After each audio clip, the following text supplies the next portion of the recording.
J'ai su qu'il fallait regarder par-delà les apparences et que les réponses que je recevais dès le début cachaient souvent d'autres plus sensibles, plus subtiles et que c'était elles qu'il fallait prendre en compte. Ce que j'ai constaté et qui m'a paru très remarquable, c'est que plus la réponse est vraie, plus elle nous rapproche de la réalité, de la simplicité de celle-ci.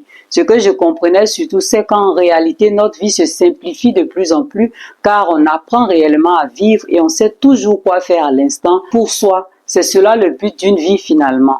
Apprendre à vivre pour pouvoir vivre car on est sur terre pour vivre et pour se faire, on doit exactement savoir c'est quoi vivre pour ensuite bénéficier du privilège de vivre.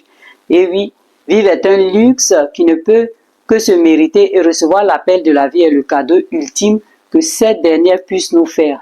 Donc recevoir l'appel de la vie a été pour moi tellement clair et évident en 2012 quand j'ai senti tous ces changements s'opérer en moi. Tous ces changements venaient montrer que j'avais basculé dans la conscience et cela ma tête l'a su bien plus tard.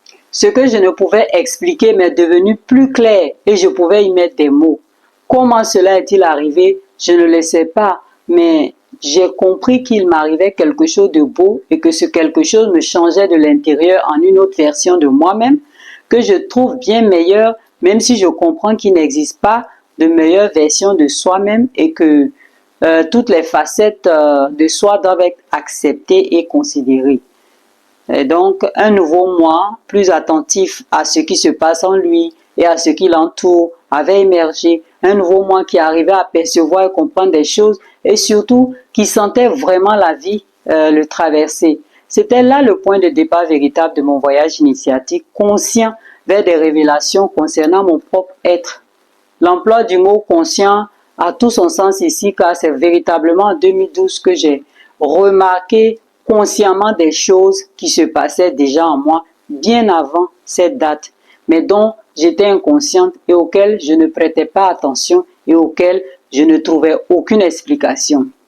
À partir de cette année-là, ma conscience de moi en tant que présence s'est concrétisée et c'est tout à fait normal qu'étant maintenant là, dans le corps, en ma propre présence, je peux décider de ce qui est convenable ou non pour ce dernier, car ma présence sur Terre dépend étroitement du bien-être du corps physique et j'ai le devoir et le pouvoir de choisir ce qui doit le constituer pour que je puisse continuer mon parcours terrestre.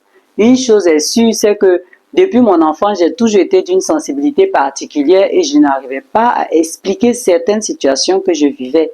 Fascinée par le mystère de la vie, je me suis toujours sentie très accrochée à l'idée d'un Dieu